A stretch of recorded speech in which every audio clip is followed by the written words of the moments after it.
But what I can share is that the attorney that the board selected to represent it is highly qualified. He has a lot of experience working in education law in Idaho.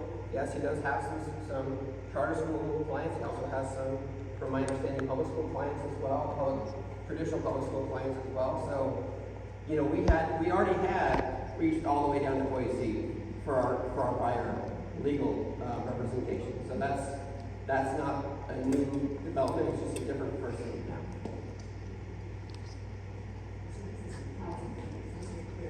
Right. Right.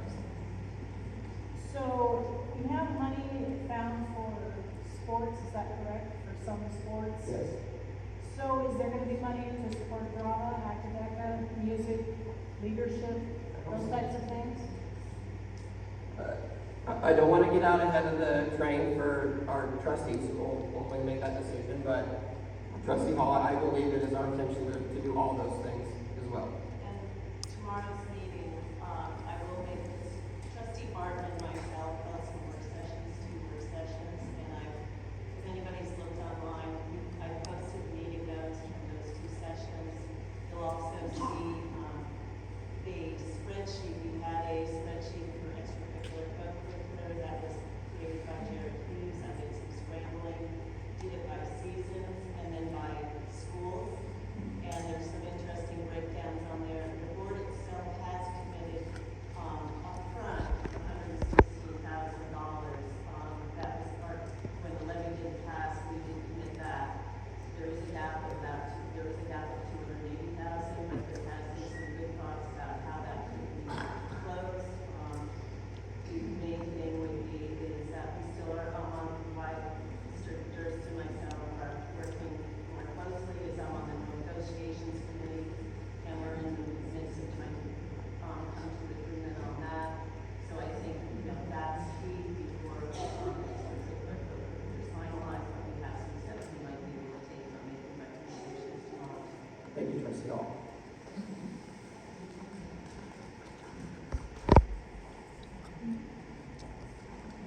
Somebody talk. Oh, good. The front and the bottom. It seems like this has been a sticking point between the 2 sides. Some people wanting it, some people not.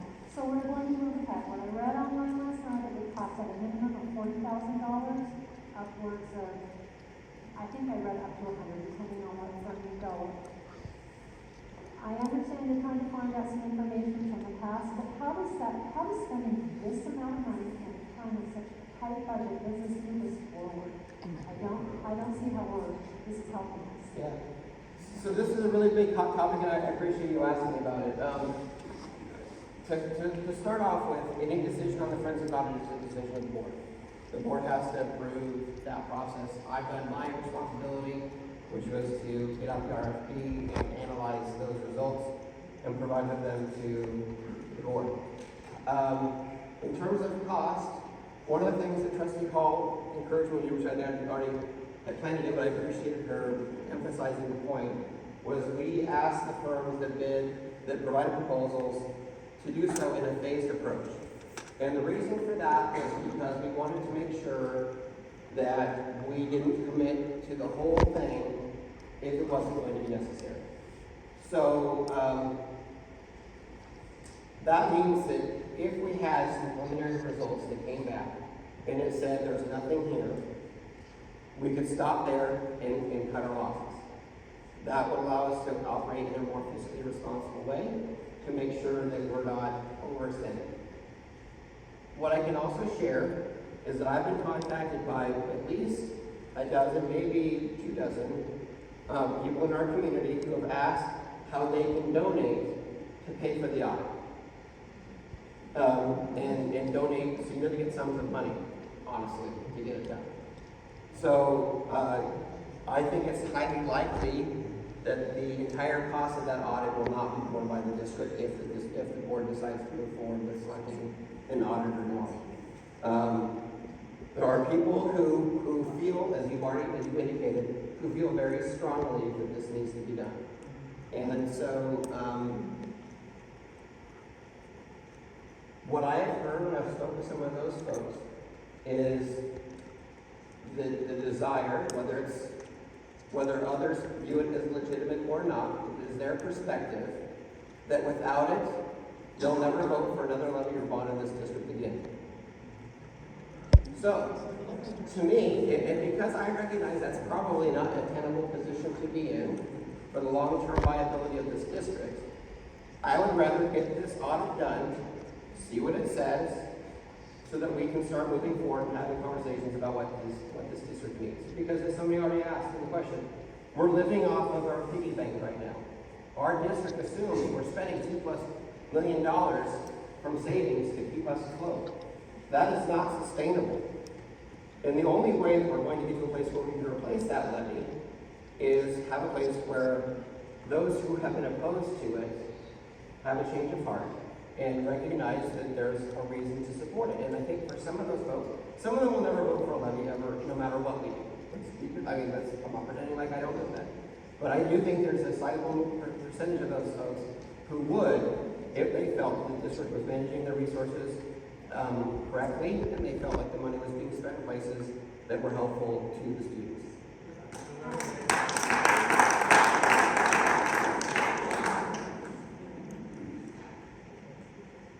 Do any of those people have kids in the district? I don't think that matters. I asked if any of those people had kids in the district, and he said he doesn't think that matters. Okay, so I would love some clarification, please, about submitting your application for your endorsement. You said earlier, we are waiting for the State Board of Education to do their job, and the next thing you said is you're waiting on an approval of minutes. So when are you going to, just straight up, like, do you have a date that you're gonna apply by, or are you just gonna kind of keep waiting it out? The state board has this job, people make it their job as well. So what does that mean? I don't know what that I think means. that's something between our groups. Okay. We didn't get your answer. The answer was, I'm waiting for the state board to do its job. I can't disclose what that specific thing is. That was done in consultation with our attorney. We're waiting for the state board to reply. The Attorney General's office has been included in that conversation. Look, I love Raul Albrador. And if you disagree, that's great. I think he's awesome, and I'm super excited to see him in this state. Another preface, I am leaving the district not because I'm choosing a paycheck or I'm looking for a ladder. I came back here to stay here and retire here. I want to live here for the rest of my life. I am leaving because of you, quite frankly, and I'm very scared of what you're bringing to our school district. Indoctrination, actually, is what you're bringing to our school district. My question is, you're clearly not listening to the parents of our students, and our board is listening to the parents of our students. What is your goal to bring some good faith to our teachers? Because almost all the teachers I know haven't heard correspondence from you about what's going to happen in the next 5 weeks.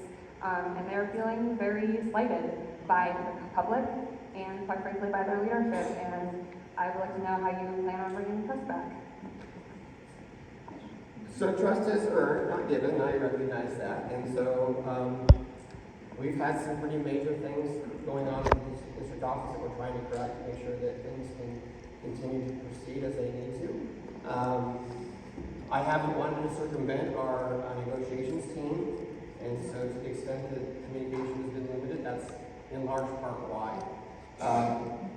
We're doing the things that we're supposed to do to make sure our district is ready to open and be successful on September 5th. That's the first day of school. And we'll be able to do that. I think, I have actually been listening to parents. It may surprise some folks that not every parent in this district has the same opinion. In fact, I had a conversation with a parent last week that I ran into at a restaurant who came over with her kids, and she had 3 little girls who all go to the school district and thanked me for what I'm doing. So there are parents who actually think that we are listening. It's not a homogenous group. There are those who think that I'm doing the wrong things, and there are those who think that I'm doing the right things. They are equal. Of course they are. We don't know that. I think that if we look at the most recent levy election, we could say that those that think that the current board is doing the right thing is bigger. But we don't know that for sure. But that's what our most recent data tells us. But at the end of the day, it's not my job to pick a side. It's my job to do what the board instructs me to do, and I'm trying to do that to the best of my ability. I think we've got time for just a couple more questions. I don't have my glasses on, so I can't see. We've got about 20 minutes left. Thankful that Sarah Butler taught me how to read a clock in first grade. I just can't see. Seriously though, is this job a stepping stone for your political career? Because on Facebook and the internet, you say that you're a political actor. How are you going to give that up? I don't think you have to, honestly. I think you can do both things. I think that, I'm here to do this job well. That's why I applied in the first place systems. I want to get a good job. And I don't think those things are mutually exclusive. Am I using this as a stepping stone? No, that's not my intention. My intention is to do a good job here to demonstrate that conservative ideas in education work. That's why I'm here. And because I think, and look, we've been interviewed by the New York Times. I had a conversation with the New York Times reporter last week who said that the eyes of the country are watching what's happening in Little Creek River, Idaho to see if things work. And I want to prove to those folks in the education establishment that we can do things differently. That you can be conservative, you can lead conservatively, and you can lead this public school district to the greatest heights it's ever seen. That's why I'm here. And if that happens to advance my political agenda, my political career, so be it. But you know what? I'm here to do the right thing, and I'm here to fight for the students of this district, and it may be doing it a different way than you like it to be done. But at the end of the day, that's why I'm here, and I'm committed to that point.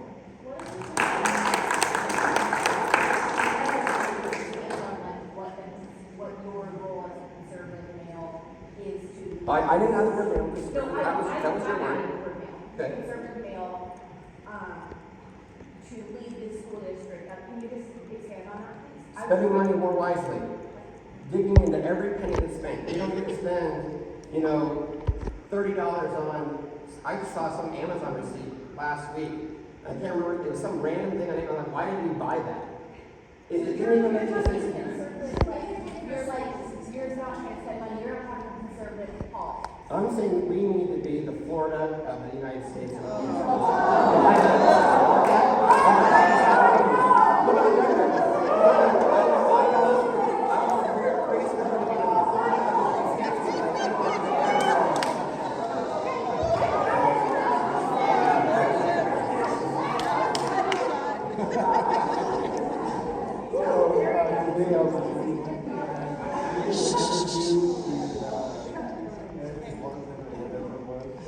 If you actually stated on there that the reason you weren't applying for the superintendent was because Susie Lucky was given a fraudulent one, and you weren't gonna apply until that was taken care of? Is that the reason?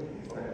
Because you said you couldn't disclose that. But Well, there's more to it than there's more to it than just that. That is the basis. That is actually accurate. Okay, because I did read it, so Yeah, when you I said you agree. couldn't disclose it, that was. Well, that's not the whole thing. There's more to it than that.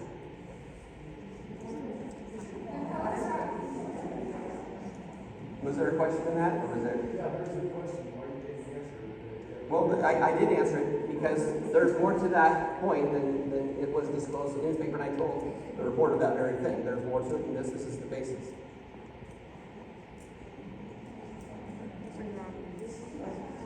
Sorry. In fairness, I agree, I don't disagree about changing this, right?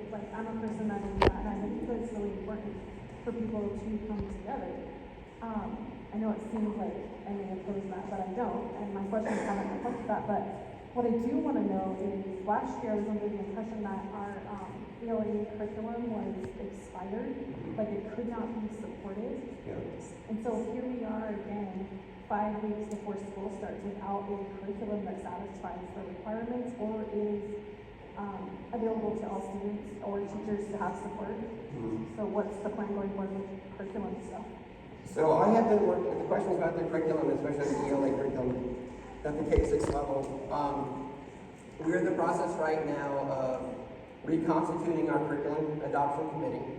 I'm hopeful that those that previously signed up to be on that can continue to do so, because a lot of them put a lot of effort in. And if anybody who has previously asked to be on that, we're going to ask them again. We're going to do it quick, but it's going to be a pretty accelerated timeline. I'm looking to do a Friday evening, Saturday, all-day thing, and get it approved, by that committee, bring it to the board for final approval, hopefully before, the end of the month. That is my plan. We would have been a little further along than that at this point, but we've been getting a lot of public records requests, and those take time to respond to. And those have slowed our staff down quite a bit. So, to the extent that we're getting those requests, those are keeping us from getting our curriculum. Do you have committee selected? I'm sorry? Do you have committee selected? We already had a committee put together. Superintendent Branham had already put together a committee. We're going to. Well, my understanding is that she'd already asked people to be a part of that committee. I'm going to. Because if she did that already, then you would need to list and some, We haven't been able to find the list. okay, maybe you should. Well, there's a lot of things we can't find because the prior staff did a terrible job keeping track of things.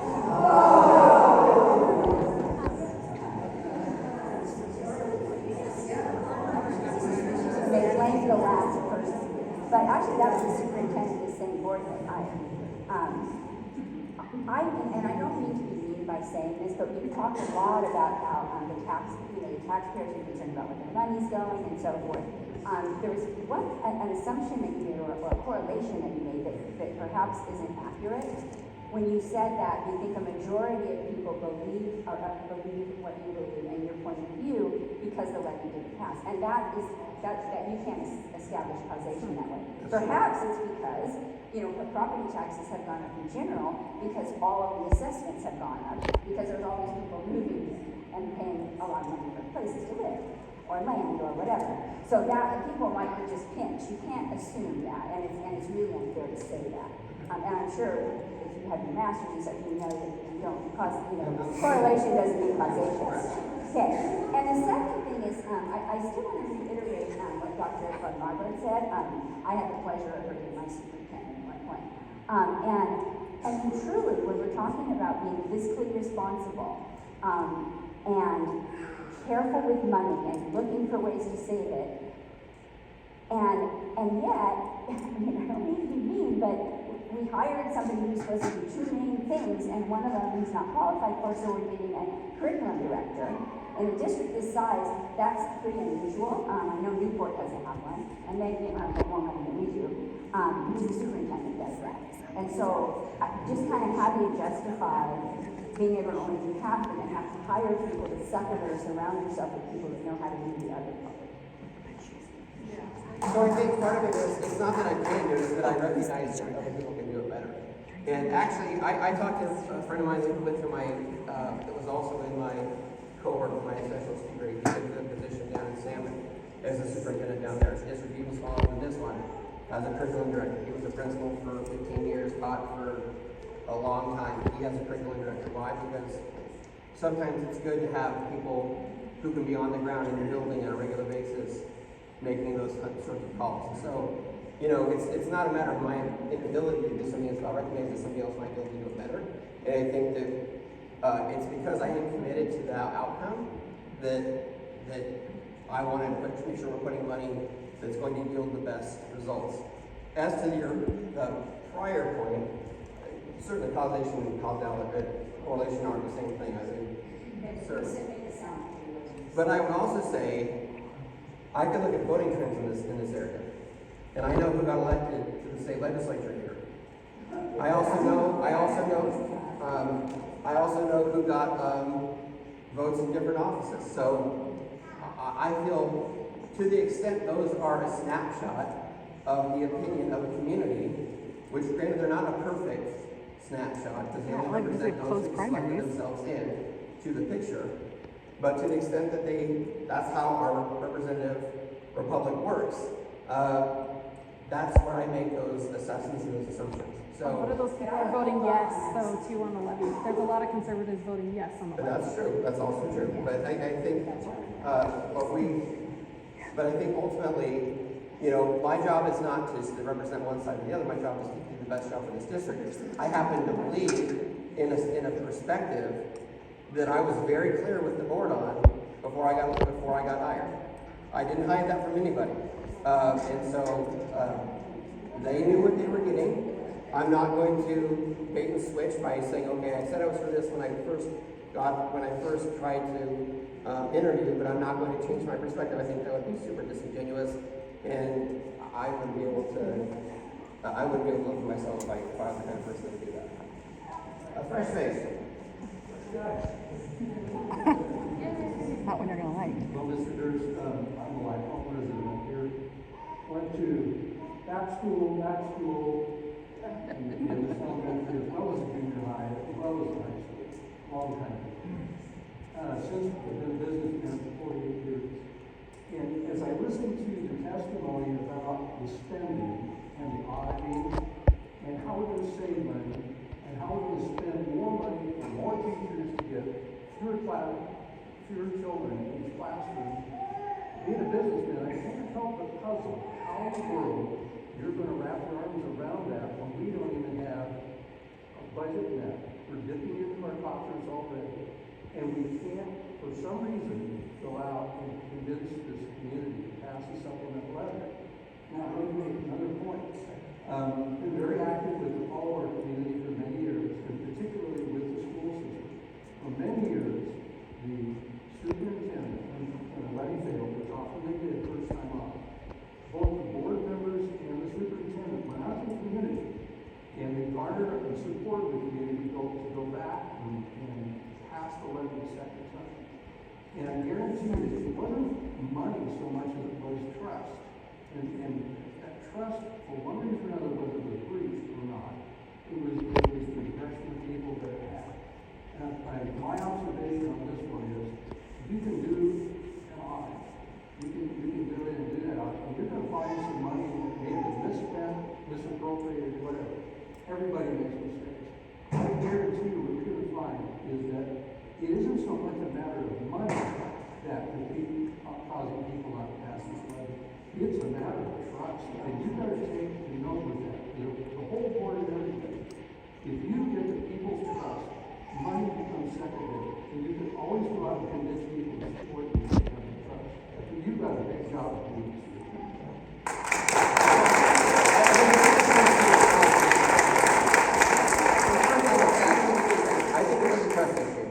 And I think for some people in this community, I think you're right, the trust was broken. And I think for some people that this Friends of God is a way of starting to rebuild that trust.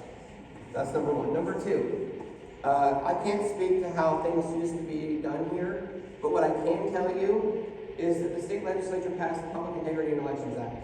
That happened 2 years ago. And that now precludes school districts from advocating for the passage of levies. Yes, but you can inform. But let me share something with you. There is going to be an effort next legislative session, I believe it will be successful, to further clamp down on what districts are allowed to do.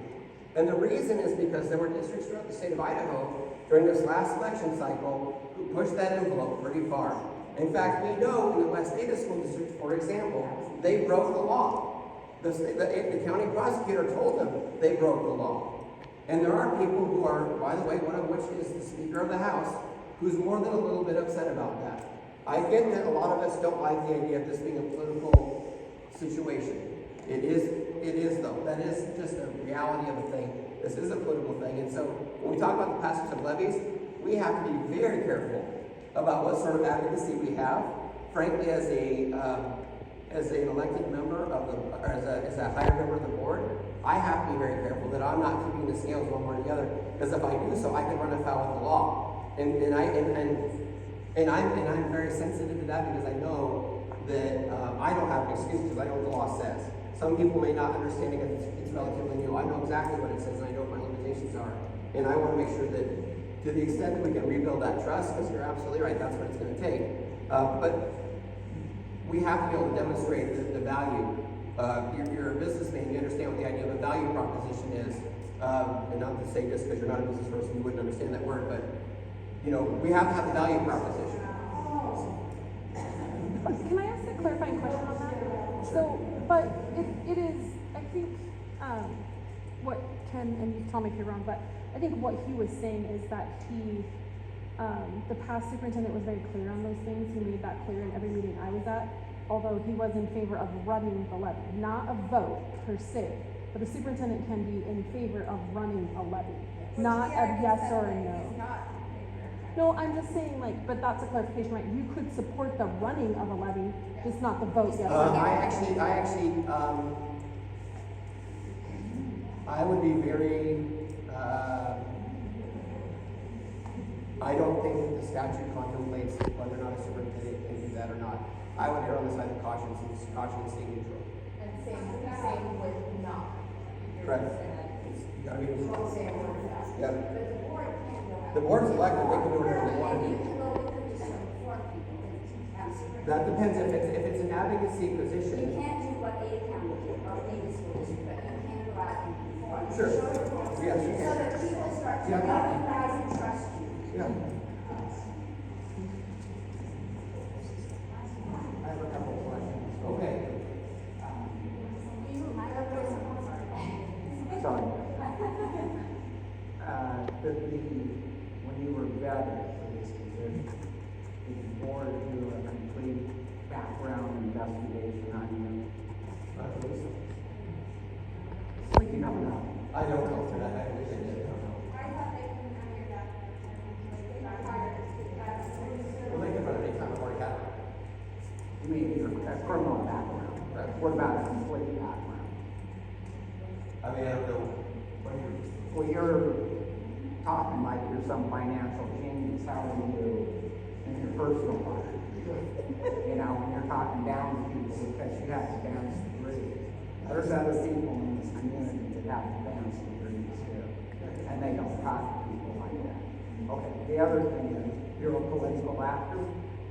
You said that, and you were a Democrat until 2016, on or about 2016, correct? Okay. Thank you.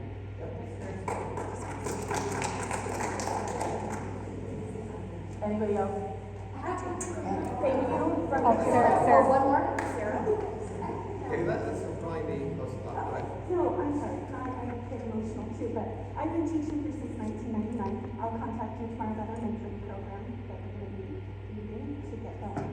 But I know that it always comes up about closing our school. And we have an amazing community. And I was just writing all the things down so that you know. The addition down by my classroom was built in 2005 with donated money, donated time, and then the school district helped.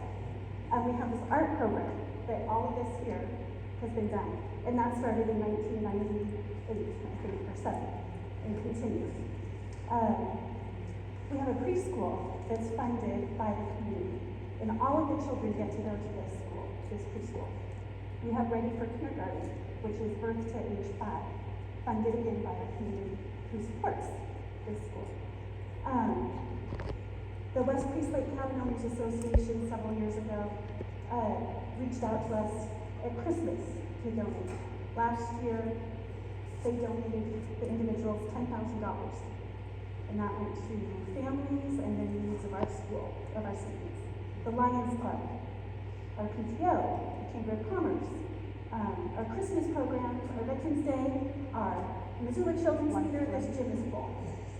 Our community supports this school. Whenever we go to our businesses, they never say no. I mean, we have Passport to Summer Reading. There's 13 businesses that our students can go to and get something free throughout the summer for their reading. So this community has always supported this school and we want it to stay open and just, that's why we're all here tonight.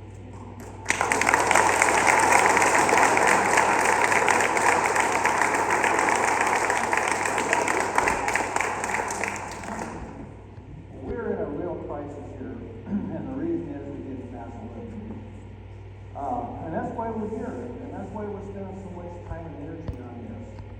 And I'm not looking for somebody to win, but Trustee Hall and Susie Lucky, when they had meetings about these levy meetings, they were working their tails off trying to get this levy passed.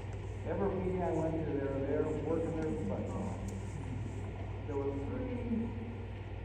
trustees that I don't think did anything. I may be wrong about that, but, they didn't get out and campaign for this levy. We only needed 105 or 106 votes, to pass this levy. So, you know, you're talking about trust. I don't trust these, people, and, that's why we're doing the, recall. So anyway, thank you.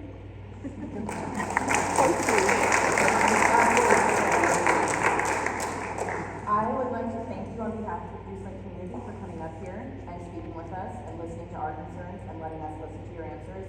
I would like to give one, not advice because I'm clearly much younger than you, less educated. I do think it would go, you know, you talk about trust a lot. I think it would go leaps and bounds, not poorly speaking about the entire district staff. But thank you. Well, thank you all for, the opportunity to be here this evening. Thanks for taking the time to be here. I will, stick around.